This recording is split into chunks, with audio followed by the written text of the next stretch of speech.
اگر انسان کا عمل قبول ہو جائے اور وہ عمل کھجور کے ایک ٹکڑے کے برابر ہو، جب اسے قبولیت مل جاتی ہے تو رب العالمین پھر اسے پہاڑوں کے برابر کر دیتے ہیں۔ ایک درخت راستے سے درخت کی ٹہنی کاٹنے پر جب یہ عمل اللہ کے ہاں قبول ہو جائے تو رب العالمین اس عمل پر جنت عطا کر دیتے ہیں۔ ایک عورت جس نے کتے کو پانی پلایا، یہ عمل اللہ کی بارگاہ میں قبول ہو گیا، رب العالمین نے ساری زندگی کے گناہ معاف کر کے جنت کا داخلہ نصیب فرما دیا ہے۔ پیارے بھائیوں، عمل بہت بڑے بڑے ہوں، پہاڑوں کے برابر ہوں، لیکن قبولیت نہ ملے، ان پہاڑوں کے برابر عمل کو حبیب کبریا فرماتے ہیں کہ سب سے پہلے جہنم کی آگ کو جس سے بھڑکایا جائے گا وہ صحیح ہوگا جس کی صحابت کا چرچا لوگوں کی زبان پہ عام تھا۔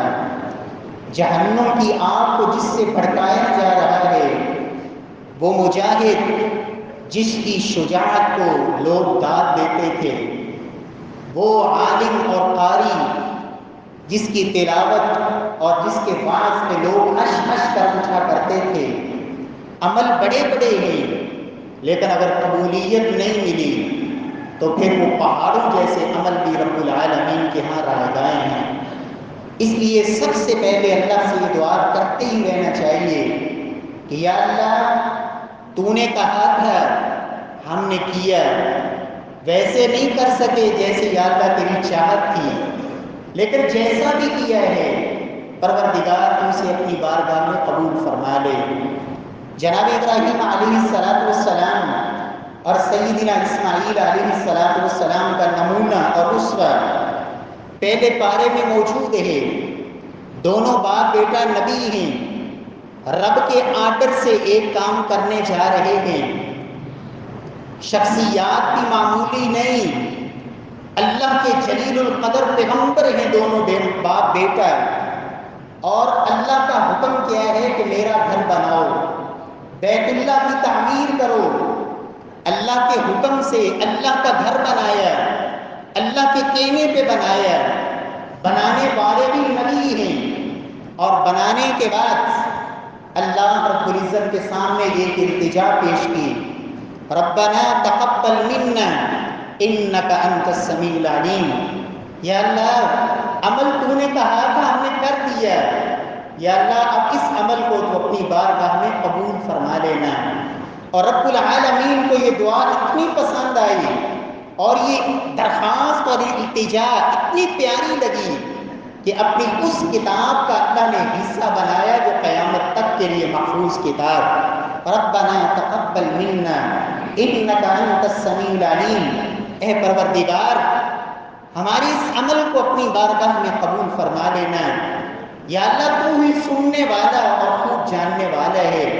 نبی کائنات صلی اللہ علیہ وسلم سے سیدہ عائشہ رضی اللہ تعالی عنہ نے بھی ایک سوال کیا تھا، یا رسول اللہ صلی اللہ علیہ وسلم، قرآن مجید میں اللہ تعالیٰ فرماتے ہیں سورۃ المؤمنون کے اندر کہ کچھ لوگ کام کرنے کے بعد پھر ڈرتے ہیں، یا رسول اللہ کیا یہ چوری کر کے ڈرنے والے مراد ہیں، زنا کر کے ڈرنے والے مراد ہیں، یا کوئی بھی گناہ کر کے ڈرنے والے مراد ہیں؟ فرمایا صدیق کی بیٹی صدیقہ، اس آیت میں ڈرنے والوں سے مراد وہ ہیں جو نمازیں پڑھ کے بھی ڈرتے ہیں، روزے رکھ کے بھی ڈرتے ہیں، صدقہ خیرات کر کے بھی ڈرتے ہیں کہ کہیں ایسا نہ ہو کہ ہمارا عمل اللہ کی بارگاہ میں قبول ہی نہ ہو۔ اس لیے پیارے بھائیوں، رب العالمین سے یہ دعا کرتے رہنا چاہیے کہ یا اللہ جو کچھ کیا ہے تو اسے اپنی بارگاہ میں قبول فرما لینا۔ اہل علم نے 4 بنیادی شرطیں بھی ذکر کی ہیں کہ انسان کو کیسے پتہ چل سکتا ہے کہ میرا عمل اس میں یار کا ہے بھی یا نہیں، کہ جو اللہ کے ہاں شرط قبولیت کے درجے تک پہنچے۔ اللہ کے ہاں عمل قبول کون سا ہوتا ہے؟ سب سے پہلی شرط یہ ہوتی ہے کہ وہ عمل خالصتاً اللہ کے لیے کیا جائے. وما امروا الا ليعبدوا الله مخلصين له الدين. انسان عمل کرے اور بہت بڑا عمل کر لے لیکن اللہ کی رضا نہیں کسی اور کی رضامندی بھی مقصود ہو. لوگوں کو دکھلانا، لوگوں کی رضامندی اور اللہ کی مخلوق میں سے کسی کو راضی کرنا مقصود ہو، اللہ کی رضامندی نہیں، مخلص ہو کے عمل نہیں کیا، یہ عمل بھی اللہ کے ہاں قابل قبول نہیں ہوتا ہے. بنیادی پہلی شرط یہ ہے کہ وہ عمل خالصتاً رضائے الہی کے لیے کیا جائے. سیدنا فاروق اعظم اللہ سے یہ دعا کیا کرتے تھے، اللہم اجعل عملی کلہ صالحا واجعلہ لوجہک خالصا ولا تجعل لأحد فیہا شیئا. یا اللہ میں جو بھی عمل کروں اسے صالح بنا دے، اچھا بنا دے، اور یا اللہ میرے اس عمل کو خالصتاً اپنی رضا کے لیے بنا دے. میرے اس عمل میں یا اللہ اپنے علاوہ کسی کا کوئی حصہ نہ بنانا، میرے عمل کو خالص اپنی رضا کے لیے قبول فرما لے. تو سب سے پہلی شرط یہ ہے کہ رضائے الہی کے لیے کیا جائے، اور دوسری شرط سنت نبوی کے مطابق ہو، اللہ کے رسول کے طریقے کے مطابق نہیں. عمل جتنا بھی خوبصورت ہے، اس کی نظر کے مطابق عمل جتنا بھی عمدہ ہے، لیکن محمد مصطفیٰ صلی اللہ علیہ وسلم کے اسوہ اور طریقے کے مطابق نہیں. من عمل عملا لیس علیہ امرنا فہو رد. عمل جیسا بھی کر لو، محمود کبریا نے فرمایا اگر میں محمد کی اس کے اوپر مور نہیں صلی اللہ علیہ وسلم، میرا طریقہ نہیں، فرمایا وہ عمل مردود ہے، رب کے ہاں قابل قبول نہیں. اور تیسری شرط یہ ہے کہ انسان جب عمل کرے، عمل کرنے کے بعد اس عمل کو محفوظ بنانے کی فکر بھی ہو، اور اللہ رب العزت کے لیے وہ عمل کرنے کے ساتھ ساتھ اللہ کے بندوں کے ساتھ زیادتی نہ ہو. نمازیں بھی چل رہی ہیں، روزے بھی چل رہے ہیں، عبادات بھی چل رہی ہیں، اور ساتھ ساتھ لوگوں کو گالیاں بھی چل رہی ہیں، لوگوں کو تھپڑ بھی چل رہے ہیں، تہمت بھی چل رہی ہے، کسی کا حق بھی کھایا جا رہا ہے، مال بھی کسی کا دبایا جا رہا ہے، کسی کے اوپر ظلم اور زیادتی بھی ساتھ ساتھ ہے. انسان پہاڑوں جیسی نیکیاں کر لے گا، قیامت والے دن جب رب کے سامنے پیش ہوگا تو یہ پہاڑوں جیسی نیکیاں ان کے کھاتے میں چلی جائیں گی جنہوں نے وہ نہیں کی، اور وہ گناہ جو اس نے نہیں کیے وہ گناہ اس کے اوپر آ جائیں گے. اس لیے پیارے بھائیوں، تیسری چیز عمل کی قبولیت کے لیے، اور قبولیت کا معنی یہ ہوتا ہے کہ انسان کو اس کا ثمر مل جائے، اور ثمر اسی صورت میں ملنا ممکن ہے جب انسان اللہ کے حق کے ساتھ ساتھ اللہ کے بندوں کے حقوق کی بھی، اس کی بھی خیال کرنے والا اور اس کی بھی پرواہ کرنے والا ہو. اور پیارے بھائیوں، چوتھی شرط یہ ہے کہ عمل قبول کن کا ہوتا ہے؟ انما یتقبل اللہ من المتقین. اللہ فرماتے ہیں کہ میں عمل ان کا قبول کرتا ہوں جو گناہ چھوڑ کے عمل کرتے ہیں، گناہ چھوڑ کر عمل کرنے والے. اور رمضان کا سب سے بڑا مقصد یہی تھا کہ میری اور آپ کی یہ تربیت ہو جائے کہ ہم گناہوں سے بچنے والے بن جائیں. اللہ فرماتے ہیں انما یتقبل اللہ من المتقین، جن کے دلوں میں اللہ کا ڈر ہوتا ہے، خوف خدا ہوتا ہے، گناہوں کو ترک کرنے والے، چھوڑنے والے. اور سچی توبہ یہی ہوتی ہے کہ انسان اپنے دامن کو گناہ سے چھڑا لے، بچا لے. یہ تو کذاب لوگوں کی توبہ ہوتی ہے کہ گناہ بھی چلتے رہے، استغفار بھی چلتا رہا، استغفر اللہ کی تسبیحاں بھی چلتی رہی، اور ساتھ ساتھ گناہ بھی سلسلے جاری رہے. ایسی توبہ رب کے ہاں قابل قبول نہیں ہوتی. تو رب العالمین ہمیں عمل کی قبولیت کی یہ 4 بنیادی شرطیں، اللہ ان کو بھی پورا کرنے کی توفیق نصیب فرمائے.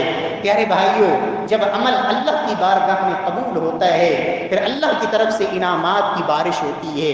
اللہ کے وعدے ہیں، وعد اللہ المؤمنین والمؤمنات جنات تجری من تحتها الانہار. لوگوں، اللہ نے مومنوں سے وعدہ کیا، ایمان والوں سے وعدہ کیا.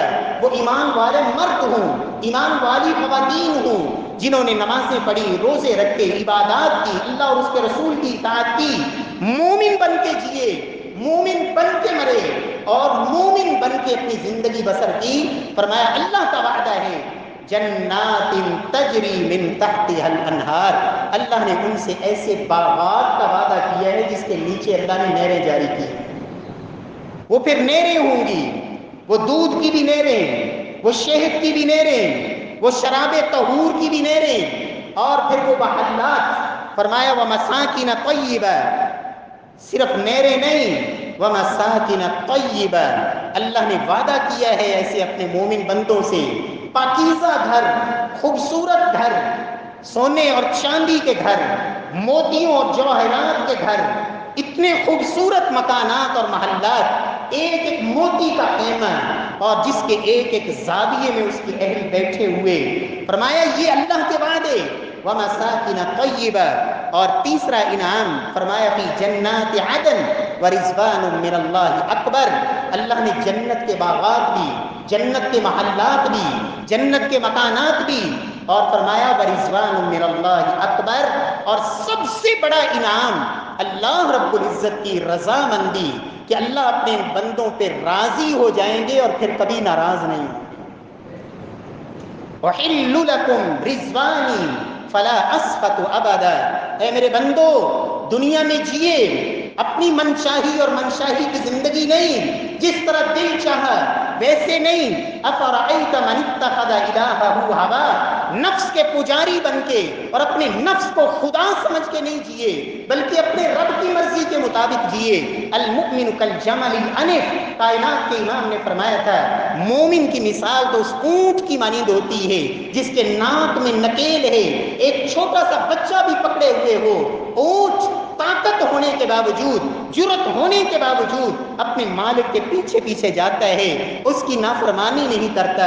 مومن ایسے ہوا کرتا ہے، الدنیا سجن المؤمن و جنت الکافر، مومن دنیا کو جنت بنانے کی فکر میں نہیں رہتا، وہ جانتا ہے مومن کے لیے دنیا جنت نہیں اور کافر کے لیے یہ جنت ہے، اس لیے وہ دنیا کو جنت بنانے کی فکر میں نہیں رہتا بلکہ حقیقی جنت کو پانے کی فکر میں ہوتا ہے۔ پھر رب العالمین وہ جنت بھی دیتے ہیں اور ہمیشہ ہمیشہ کی رضامندی، ورضوان من اللہ اکبر ذالک هو الفوز العظیم، فرمایا اللہ رب العزت کی رضامندی یہ سب سے بڑا انعام ہوگا، وذالک هو الفوز العظیم، لوگوں یہ ہے سب سے بڑی کامیابی، جس سے بڑی کامیابی ہے ہی کوئی نہیں۔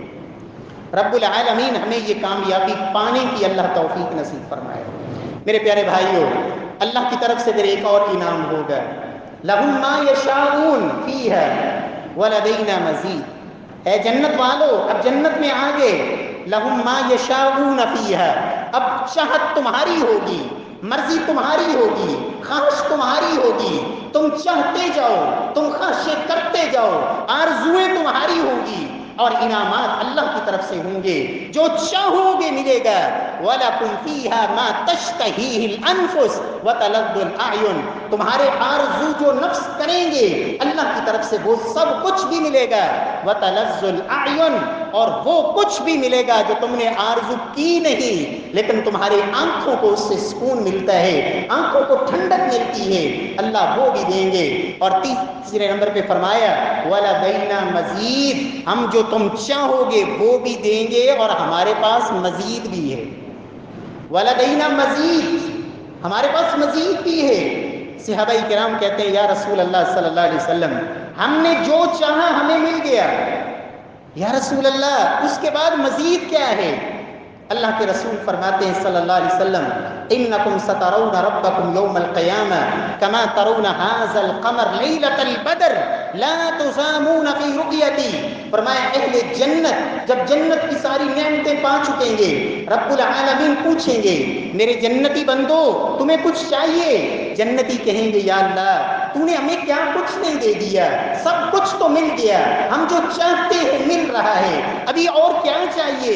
پھر رب العالمین اپنا وہ پردہ ہٹائیں گے، وہ نور کے پردے ہٹیں گے اور اہل ایمان اپنے پروردگار کا دیدار کریں گے۔ فرمایا تم سب ایسے اپنے رب کو دیکھو گے جیسے 14ویں رات کے چاند کو دیکھتے ہو، اور 14ویں رات کے چاند کو سارے لوگ بیک وقت دیکھ رہے ہوتے ہیں، کوئی رش کا احساس نہیں، کوئی بھیڑ کا احساس نہیں۔ فرمایا ایسے تم سب کے سب اہل جنت اللہ کا دیدار کرو گے، اور جب رب کا دیدار ہوگا تو اہل جنت جنت کی باقی سب نعمتیں بھول جائیں گے۔ یہ سب سے بڑا انعام ہوگا۔ رب العالمین ہم سب کو یہ لذت نصیب فرمائے، اور اللہ کے رسول کی دعاؤں میں یہ دعا شامل ہے۔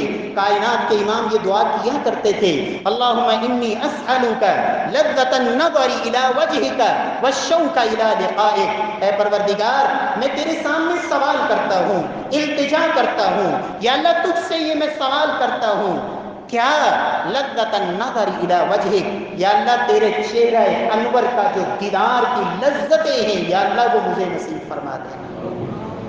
اللہ رب العزت ہم سب کو اس انعام کا اللہ حقدار بنا دے۔ میرے پیارے بھائیوں، دنیا کے اندر بڑی بڑی نعمتیں انسان کو ملتی ہیں، لیکن کچھ چیزوں کا ساتھ ساتھ خوف سوار رہتا ہے۔ انسان کے پاس نعمتیں ہیں، لیکن تندرستی کی بڑی نعمت ہے، بیماری کا جب خوف آتا ہے تو ساری نعمتیں بدمزہ ہو جاتی ہیں۔ محبوب کبریا نے فرمایا اہل جنت کو یہ انعام ملے گا، وَلَكُمْ أَن تَصِحُّوا فَلَا تَسْقَمُوا أَبَدًا۔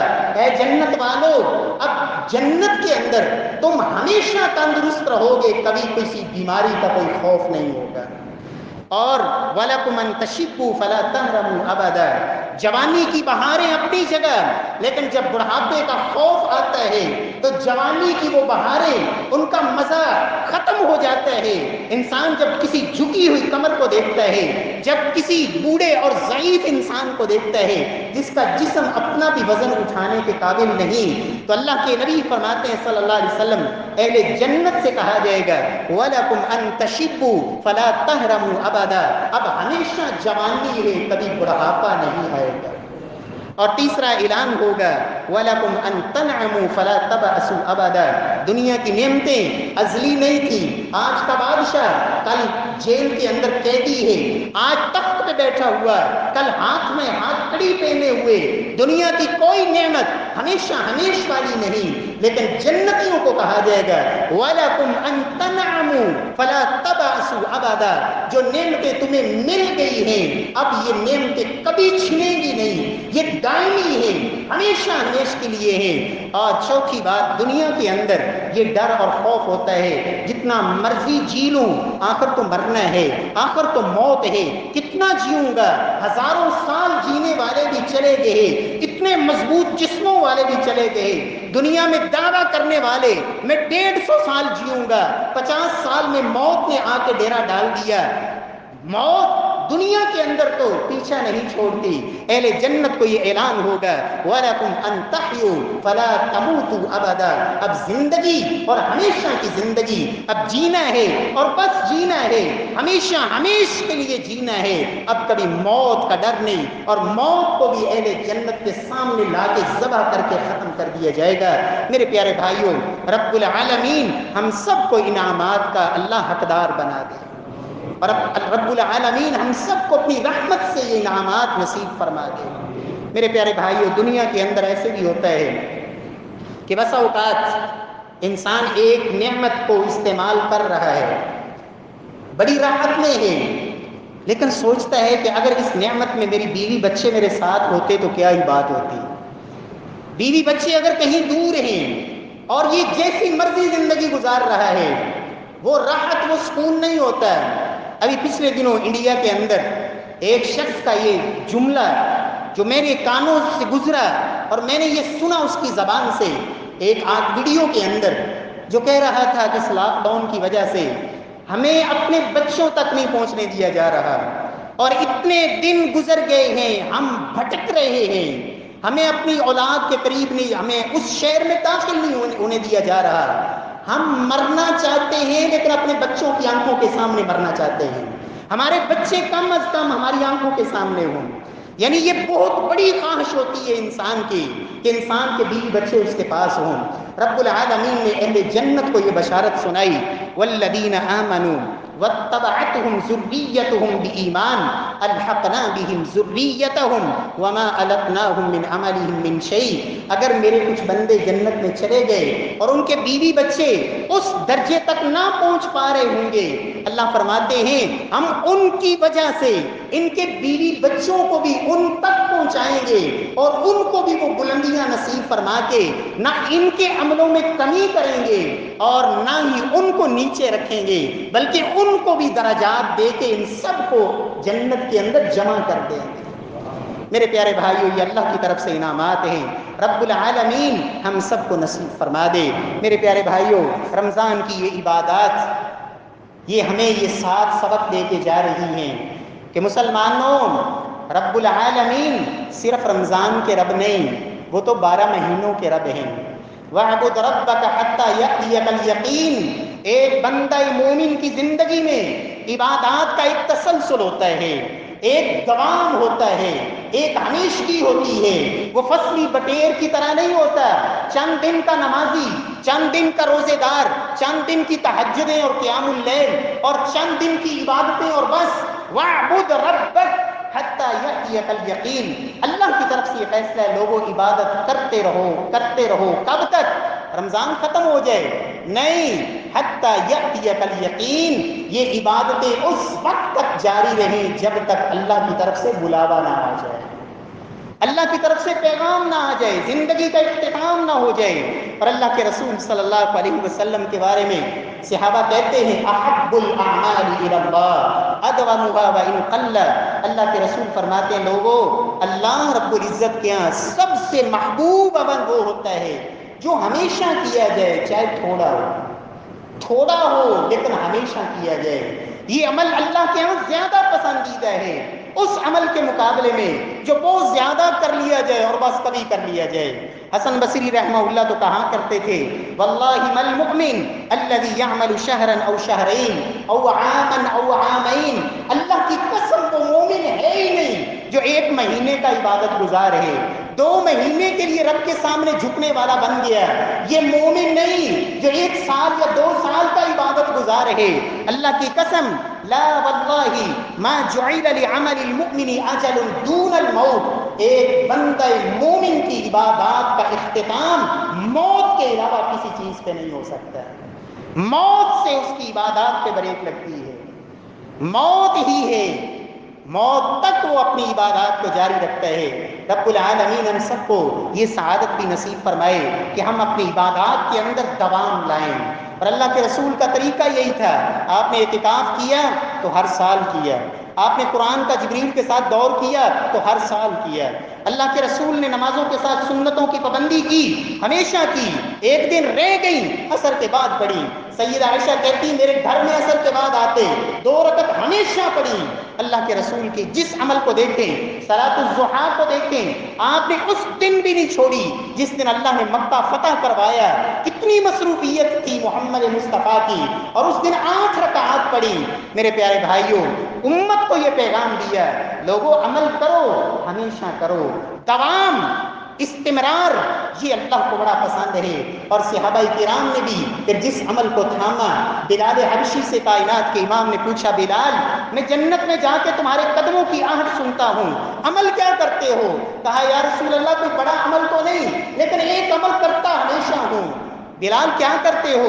کہا جب بھی وضو ٹوٹتا ہے میں وضو کر لیتا ہوں، نمازوں کا انتظار نہیں کرتا کہ جب نماز کا وقت ہوگا وضو کروں گا. جب بے وضو ہوا وضو کر لیا، اور جب وضو کرتا ہوں تو میں سمجھتا ہوں کہ میرے اوپر میرے رب کا حق ہے کہ 2 رکعت تو پڑھ ہی لوں.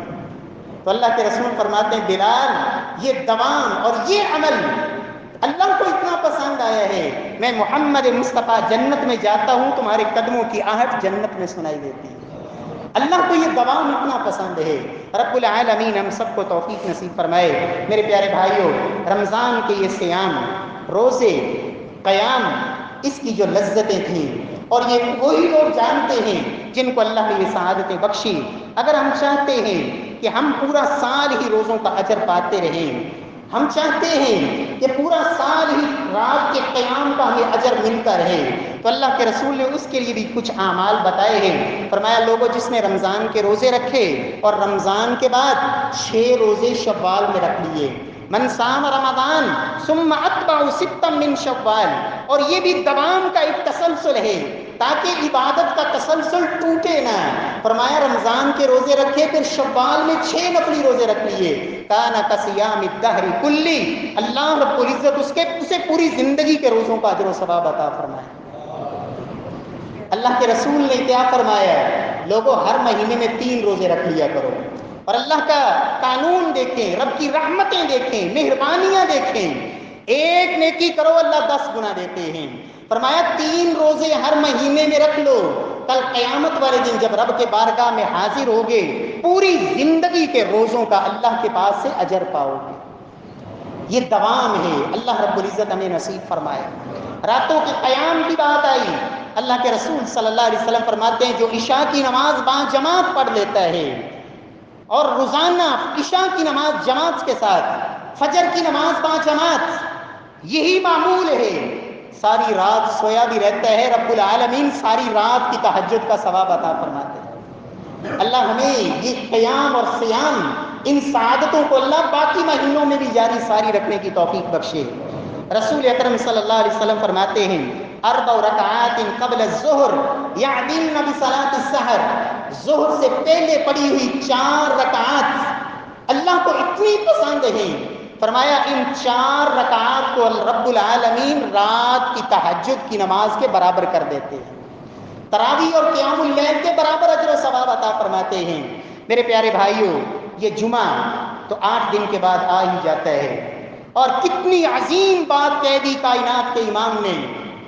جمعے والے دن آپ کے گھر سے مسجد تک 100 قدم ہیں، 1000 قدم جو آپ اٹھا کے آئے، لیکن چند چیزوں کو ملحوظ خاطر رکھ کر آپ نے قدم اٹھائے. اللہ اتنے راضی ہوتے ہیں.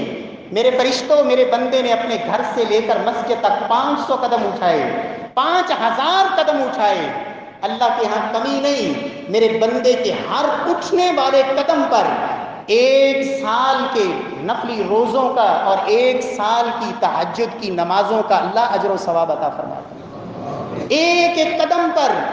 صحیح سنن نبی داؤد کی صحیح حدیث، اوس بن اوس رضی اللہ عنہ کہتے ہیں اللہ کے رسول نے فرمایا من غسل واغتسل وبکر وابتکر ومشى ولم يركب ودنا من الامام واستمع ولم يلغو، 5 کام جس شخص نے کر لیے جمعے والے دن، غسل کیا اور خوبصورت غسل کیا سنت کے مطابق، وبکر وابتکر، اور اپنے گھر سے جلدی نکل آیا، خطیب کے خطبہ شروع کرنے سے پہلے رب کے گھر میں پہنچ گیا، وَمَشَى وَلَمْ يَرْكَبْ، تیسری چیز سوار ہو کے نہیں آیا، پیدل چل کے آیا، پیدل چل کے آیا، وَدَنَا مِنَ الْإِمَامِ، رب کے گھر میں آیا، اگلی صفوں میں جگہ خالی تھی تو آگے آ کے بیٹھا ہے، یہ نہیں کہ جلدی آ کے بھی باہر بیٹھ گیا.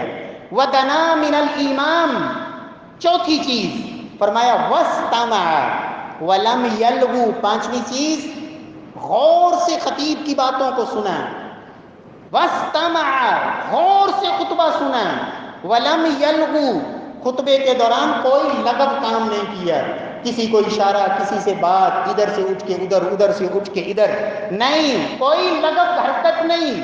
فرمایا یہ 5 کام کر لیے، اللہ کی طرف سے کیا ملتا ہے؟ کان لہ بکل خطوۃ یخطوها اجر سنۃ صیامها وقیامها، اس کے ہر قدم پر رب العالمین سے 1 سال کی راتوں کا قیام اور 1 سال کے دنوں کے روزوں کا اللہ اجر و ثواب عطا فرماتا. رب العالمین ہم سب کو نصیب فرما دے. میرے پیارے بھائیوں، اگر یہ صیام اور قیام کا اجر چاہیے تو 5واں عمل یہ بھی ہے. اللہ کے رسول صلی اللہ علیہ وسلم فرماتے ہیں جو خود اخلاق کے سب سے اعلیٰ درجے پہ فائز تھے، فرمایا ان المؤمن لیدرک بحسن خلقہ درجۃ صائم اللیل صائم النہار قائم اللیل. فرمایا ایک بندہ مومن اپنے اچھے اخلاق کی وجہ سے، اس کا اخلاق اچھا ہو، والدین کے ساتھ، بیوی بچوں کے ساتھ، مسلمانوں کے ساتھ، ہمسایوں کے ساتھ، آنے والے گاہکوں کے ساتھ، دکانداروں کے ساتھ، اپنی محفلوں مجلسوں میں، فرمایا اچھا اخلاق ہے، اپنے اچھے اخلاق کی وجہ سے، فرمایا راتوں کو تہجدیں پڑھنے والا، اور دنوں کو روزے رکھنے والے کے برابر اللہ اس کو اچھے اخلاق کی وجہ سے درجہ نصیب فرما دیتے ہیں۔ رب العالمین ہمارے اخلاق کو بھی بہتر بنا دے۔ اور یہ رمضان ٹریننگ تھی، کہا روزے میں گالی نہیں دینی، روزے میں غیبت نہیں کرنی، روزے میں لڑائی جھگڑا نہیں کرنا، تربیت تھی تمہارا اخلاق اچھا ہو جائے، رب نے تربیت کروائی۔ میرے پیارے بھائیوں، رب العالمین ہمیں یہ سعادتیں پورا سال اللہ سمیٹنے کی توفیق نصیب فرمائے۔ میرے پیارے بھائیوں، عید آ رہی ہے، اللہ ہم سب کو نصیب فرمائے یہ خوشیاں۔ لیکن عید کیا کہ کن کی ہوتی ہے؟ علی المرتضیٰ رضی اللہ عنہ عید کے دن بیٹھے خشک روٹی پانی سے کھا رہے ہیں، کہا امیر المومنین عید اور یہ؟ کہا لیس العید لمن لبس الجدید ولیس العید لمن اکل السرید۔ عید یہ نہیں ہوتی کہ اچھے کپڑے پہن لیے جائیں، عید یہ نہیں ہوتی کہ بہترین کھانا کھا لیا جائے۔ علی المرتضیٰ کہتے ہیں ولیکن العید لمن قبل صیامہ وقیامہ، عید تو اس کی ہوتی ہے جس کے روزے قبول ہو جائیں، عید تو اس کی ہوتی ہے جس کا راتوں کا قیام قبول ہو جائے۔ وغفر له ذنبه، عید اس کی ہوتی ہے جس کے گناہ بخش دیے جائیں۔ وشکر له سعیہ، عید تو اس کی ہوتی ہے جس کی محنتوں کی قدر ڈال دی جائے، جسے اس کی محنت کا پھل مل جائے، عید تو اس کی ہوتی ہے۔ اور ساتھ یہ کہا ہمارے لیے آج بھی عید ہے، ہمارے لیے کل بھی عید ہے، اور ایک بندہ مومن کی زندگی کا ہر وہ دن عید ہوتا ہے جس دن بھی وہ اللہ کی نافرمانی سے اپنے آپ کو بچا لے۔ تو میرے پیارے بھائیوں، یہ کیسی بڑی محرومی ہوگی کہ پورا مہینہ عبادتیں انبار لگا دیے اور عید کے دن اللہ کی نافرمانی اور معصیت اور جو مرضی کرتے پھریں، ساری حدیں پھلانگ جائیں۔ قرآن کہتا ہے وَلَا تَكُونُوا كَالَّتِي نَقَضَتْ غَزْلَهَا مِن بَعْدِ قُوَّةٍ أَنْكَاثًا، ایمان والو اس سوت کاٹنے والی کی طرح نہ ہو جاؤ جس نے ایک ایک دھاگا جوڑ کے اور ایک خوبصورت سوت بنایا، اور جب سب کچھ تیار ہو گیا تو اپنی ہاتھوں سے ریزہ ریزہ کر دیا۔ ایمان والو جو نیکیاں کر لی ہیں اب اللہ کی معصیت اور نافرمانیاں کر کے اپنی نیکیوں کو اپنے ہاتھوں سے ضائع نہ کر لیں۔ تو عید کا دن مسلمان شرابیں بھی پئیں اور مسلمان گانے بھی سنیں، موسیقی کا راج بھی ہو اور سب کچھ ہو۔ میرے پیارے بھائیو، اللہ کے رسول نے فرمایا تھا میری امت کے اندر کچھ ایسے بد نصیب لوگ آئیں گے جو شرابیں پئیں گے، نام بدل لیں گے، شراب کا نام بدل کے پئیں گے، حرام ہے۔ فرمایا کچھ لوگ ہوں گے ان کے سروں کے پاس آلات موسیقی بجائے جائیں گے، اور آج تو کانوں کے اندر نکیاں لگا کے سنتے ہیں اندر آواز جائے۔ فرمایا کائنات کے امام نے ایسے لوگوں پر پھر رب کے عذاب اتریں گے، خسف مسف قذف، اللہ چہروں کو بھی بگاڑیں گے، اللہ پتھروں کی بارشیں بھی برسائیں گے، اور رب العالمین ایسے لوگوں کے حلیے بگاڑ کے رکھ دیں گے۔ میرے پیارے بھائیوں، اللہ رب العزت کے عذابوں کو دعوت نہ دیجیے، اللہ رب العزت کی معصیت سے اپنے آپ کو بھی روکیے، اپنے اہل و عیال کو بھی روکیے، اور جو کرنے کا کام ہے صدقۃ الفطر رمضان کے آخر کے اندر ضرور ادا کریں۔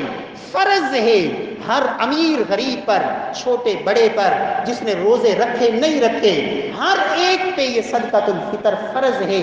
ایک ساتھ تقریباً کوئی 2.25 کلو کے اوپر وزن بنتا ہے، یہ فرض ہے۔ کس لیے؟ تاکہ مسلمانوں تمہارے روزوں کے اندر جو کمیاں رہ گئی ہیں اس کے ذریعے وہ پوری ہو جائیں۔ جس طرح نماز کے اندر کوئی کمی کوتاہی ہو جائے تو سجدہ سہو کرتے ہیں، یہ روزوں کے بعد یہ صدقۃ الفطر ایسے ہی ہے کہ ہمارے روزوں کے اندر جو کچھ کمی کوتاہی رہ گئی اس صدقے کے ذریعے اللہ وہ پوری کر دیتے ہیں۔ اور دوسرا بڑا فائدہ یہ ہوتا ہے کہ وہ غربا، ضرورت مند لوگ، وہ بھی مسلمانوں کے ساتھ خوشی میں شامل ہوتے ہیں۔ رب العالمین ہمیں اپنی خوشیوں میں ان ضرورت مندوں کو، غربا کو، بیوہ عورتیں، یتیم بچے، ان کو بھی اپنی خوشیوں میں شامل کرنے کی اللہ توفیق نصیب فرمائے۔ لوگ تو پہلے بھی بڑی خودکشیاں کرتے ہیں ایسی عیدوں کے موقع پہ، جب دوسروں کے بچوں کے سامنے نعمتیں دیکھتے ہیں اور اپنے پاس اتنی صلاحیت نہیں ہوتی اور بچوں کے مطالبات ہوتے ہیں، تو پھر وہ موت کو اپنے سینے سے لگاتے ہیں، اور اس دفعہ تو حالات کچھ اور بھی زیادہ سخت ہیں۔ اس لیے خدا را اپنے محلے کے اندر، اپنی برادری کے اندر، اپنے رشتہ داروں میں ضرور ایسے لوگوں پہ نظر رکھیں، اپنی خوشیوں میں ان کو شامل کریں۔ اللہ کو راضی کرنا ہے، رب العالمین ہم سب سے راضی ہو جائیں۔ واقول قولی ھذا وآخر دعوانا الحمد للہ رب العالمین۔